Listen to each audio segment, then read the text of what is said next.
अस्सलाम वालेकुम नाज़रीन इकराम। Britannica.com ने अब ये ख़बर आश्कार कर दी है कि 2010 में वो जो वाक़या हुआ पूरी दुनिया को हिला देने वाला वाक़या, उसकी तफसीलात सामने आ गई हैं, जिसमें 33 अफराद 69 डेज़ तक तकरीबन यानी कि 2 माह तक वो 200 मीटर ज़मीन के अंदर एक कान में तांबे की कान थी उसमें फंस गए, बल्कि ज़िंदा दफन हो गए। दिन पे दिन गुजरते गए और 2 माह कामिल गुजर गए। इसके बावजूद वो 33 के 33 अफराद वो ज़िंदा सलामत बाहर निकल आए। इसके साथ वो वीडियो भी आप देख लीजिए कि जो हमारी एक मशहूर बस कंपनी की है, जिसमें 110 की स्पीड पर बस भरी हुई सवारियों से जा रही थी कि अचानक मौत का वक्त किसी को मालूम नहीं कब आ जाए, ड्राइवर की मौत का वक्त आ गया। हाथ जब ड्राइवर के स्टीयरिंग पर थे तो उस वक्त फरिश्ता जान लेने के लिए हाजिर हो गया। जान निकल गई, लेकिन हैरत अंगेज तौर पर अल्लाह तबारक व तआला ने उन तमाम सवारियों को महफूज रखा, बस कहीं नहीं टकराई। दूसरी तरफ ये जो वाक़या है, ये वाक़या पेश आया है जनूबी अमेरिका के शहर चिली में, जिसमें कई अफराद थे जो तांबे की कानों में काम करते थे। ये जो माइनिंग हो रही थी ये इतनी नीचे थी ज़मीन में, यानी 2000 फीट नीचे तक ये पहुंचे हुए थे। काम जारी था कि अचानक अल्लाह का करना ये हुआ कि एक दोपहर के वक्त, ये अगस्त 2010 की बात है, कि एक धमक ऐसी सुनाई दी जिससे वो सारा हिस्सा कान का बैठ गया, बंद हो गया, बिल्कुल उसी तरह जिस तरह सही बुखारी के वाक़या में हमें मिलता है कि बनी इसराइल के 3 लोग जो सफ़र में थे तो रास्ते में सख्त आंधी से उन्होंने पनाह ली, तो उनकी गार का दहाना और दरवाज़ा बंद हो गया। इनका भी दरवाज़ा बंद हो गया तो ये अंदर मुक़य्यद हो गए, दफन हो गए। 33 अफराद थे। चुनांचे पूरी दुनिया में ये खबर फैल गई और पहले दारुल हुकूमत तक पहुंची, फिर दारुल हुकूमत हरकत में आया कि क्या किया जाए। मुल्की माइनिंग कंपनी इस पर रेस्क्यू के लिए पहुंच गई, लेकिन सूरत हाल मज़ीद अबतर और खौफनाक उस वक्त हो गई जब 17 अगस्त को वो हिस्से भी डैमेज हो गए और बिल्कुल बंद हो गई, यानी माइन बंद हो गई और ये गार बंद हो गई, जिससे कोई दर्जों से हवा वगैरह भी आती थी। अब ये अंदर इतना खौफनाक मंजर था, वो अफराद जो बाहर आए और गार्डियन अखबार से उन्होंने बात करते हुए अंदर की मंजर कशी की। उन्होंने बताया कि हमारे जो हेलमेट लगे हुए थे उनकी रोशनी में हम एक दूसरे को थोड़ा बहुत पहचानते थे। खुराक हमारी बिल्कुल चंद रोज़ की अंदर थी और सांस लेना दुश्वार था। वो ज़ाहिर है सिलेंडर के ज़रिए से हम सांस लेते थे, पहले ही इतनी गहराई में ज़मीन में उतर चुके थे। हमारे फोरमैन ने हौसला किया और अपने हवास बहाल रखे और सबको कहा कि हमने मरना नहीं है, हमने जिंदा रहना है, कुमक हम तक पहुंच जाएगी। अंदर ये सूरत हाल थी कि खाना चंद रोज़ का था, थोड़ा थोड़ा करके वो खाते रहे, पानी ख़त्म हो गया। वहाँ जो रेडिएटर को गाड़ी शाड़ी खड़ी होगी उसका पानी पिया, या कोई और जो नालियाँ गुजर रही थी माइनिंग में उनका पानी पीते रहे। कुछ लोग बीमार हो गए। बाहर पूरी दुनिया में ये खबर फैल चुकी थी और अमेरिका और कनाडा की मशहूर तरीन माइनिंग की कंपनियां, ड्रिलिंग की कंपनियां वो हाजिर हो गई थी, आ गई थी।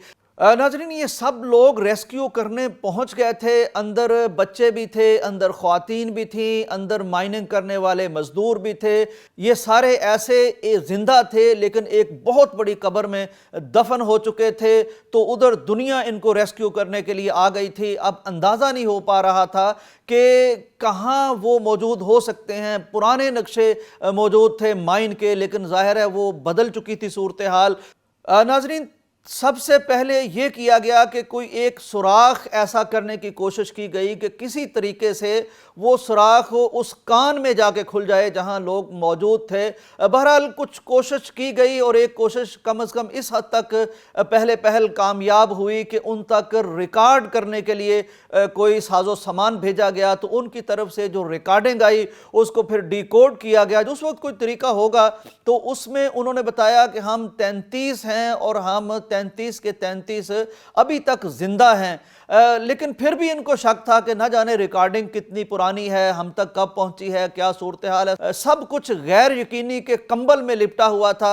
बहरहाल फिर 3 जगह से ड्रिलिंग शुरू की गई। इन्हें प्लान ए बी सी का नाम दिया गया ताकि कोई ना कोई, अल्लाह करे कि वहां जाके हमारी ड्रिलिंग खत्म हो, हमारा सुराख वहां जा पहुंचे जहां लोग मौजूद थे। फिर इन 3 में से एक बिल आखिर वहां जाके सुराख निकल आया। चुनांचे सबसे पहले एक आहनी آہنی رسی کے ذریعے سے، کرین کے ذریعے سے کیپسول نما ایک چیز نیچے بھیجی گئی، اس میں ان کے لیے کچھ راشن بھیجا گیا، کوئی لیکوڈ ٹائپ کھانا بھیجا گیا، پانی بھیجا گیا، اور پھر بالآخر ایک ایک کر کے سب کو نکالا گیا۔ فور مین نے یہاں بھی بہت بہادری کا ثبوت دیا، اس نے کہا کہ میں سب سے آخر میں جاؤں گا، سب سے پہلے کمزوروں کو اور بیماروں کو بھیجا گیا، پھر تندرست بھی آ گئے، سارے کے سارے لوگ، اللہ کا فضل ہوا، اللہ کا کرم ہوا، اللہ کی قدرت کاملہ پوری دنیا نے دیکھی کہ 69 ڈیز یعنی 2000 فٹ زمین کے اندر زندہ قبر میں دفن ہونے والے، جن تک سانس تک نہیں پہنچ رہی تھی، جن تک دنیا کا کوئی رابطہ نہیں تھا،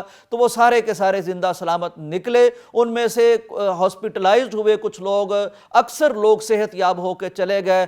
ناظرین، پوری دنیا میں یہ واقعہ بہت مشہور ہوا تھا، پورا میڈیا موجود تھا جب سب کو نکالا گیا۔ یہ ٹھیک 12 اکتوبر کی بات ہے، اور 12 اکتوبر کے حوالے سے اب برٹانیکا.com نے اس کی تفصیلات شائع کی ہیں۔ اس میں اہم بات یہ ہے کہ اس ملک کے چلی کے جو اس وقت کے صدر تھے، انہوں نے اپنا کیمپ وہاں لگا لیا، اور جتنے دن تک یہ آپریشن جاری رہا وہ یہاں موجود رہے، اور انہوں نے ثابت کیا کہ حکمران اپنی رعایا کا دکھ اور درد رکھنے والے وہ کس طرح کے ہوتے ہیں۔ تو ناظرین اکرام، یہ دنیا کے جدید دور میں پیش آیا، یعنی 2010 میں پیش آیا واقعہ یاد دلاتا ہے کہ اللہ تبارک و تعالی آج بھی انسانوں کو اسی طرح بچانے پر قادر ہے۔ جہاں دنیا کے تمام اسباب ختم ہو جائیں، جہاں دنیا کے تمام ذرائع جواب دے جائیں، جہاں اندھیرا چھا جائے، تو وہ اللہ جو یونس علیہ السلام کو مچھلی کے پیٹ میں بچا سکتا ہے، جو غار میں پھنسے ہوئے 3 لوگ صحیح حدیث میں جن کا تذکرہ ہے، جو پتھر آگے آ گیا تھا، جو ان کو بچانے پر قادر ہے، جو اصحاب کہف کو اتنا عرصہ زندہ رکھ سکتا ہے، وہ جدید دنیا میں بھی اس طرح کے اللہ تبارک و تعالی کرشمے دکھاتا رہتا ہے، تاکہ لوگ جان لیں کہ ان کا اللہ کتنا بڑا ہے، ان کا اللہ کتنا پاورفل ہے۔ اور جب اللہ بچانے پر آتا ہے تو پھر ہزاروں فٹ نیچے زمین کی گہرائی میں زندہ دفن ہوئے لوگ بھی باہر نکل آتے ہیں۔ ضرورت اس بات کی ہے کہ ہم اپنے اللہ تعالیٰ کی قدرت کاملہ کو پہچانیں، ہم اللہ پر اس طرح کا ایمان لائیں جس طرح کا مطلوب ہے۔ انشاءاللہ مصائب کے جتنے بھی گڑھوں اور غاروں میں ہم دفن ہو چکے ہوں، اللہ تبارک و تعالیٰ ہمیں نکالنے پر جیسے کل قادر تھا آج بھی قادر ہے۔ اجازت دیجیے، اللہ حافظ۔